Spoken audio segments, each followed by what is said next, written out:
मी महाराष्ट्राच्या विधिमंडळ गटनेतेपदी आपल्या सगळ्यांचे मित्र, आपल्या सगळ्यांचे नेते, आपल्या सगळ्यांचे मार्गदर्शक माननीय देवेंद्रजी, सरिताताई गंगाधरराव फडणवीस यांचं नाव या ठिकाणी सुचवतो। मी भारतीय जनता पार्टीच्या विधिमंडळ गटनेतेपदी छत्रपती शिवाजी महाराजांच्या विचारावर श्रद्धा ठेवून चालणारे शिवभक्त श्री देवेंद्र सरिताताई गंगाधरराव फडणवीस यांच्या नावाचा प्रस्ताव आपल्या समोर मांडतो।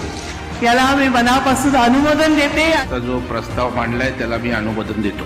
त्याला मी अनुमोदन देतो। मनापासून त्याचं समर्थन करतो। प्रस्ताव सादर केलाय त्याला मी अनुमोदन देतोय। त्या निवडीला मी समर्थन देतो। जो प्रस्ताव मांडलेला आहे त्याला मी अनुमोदन देते।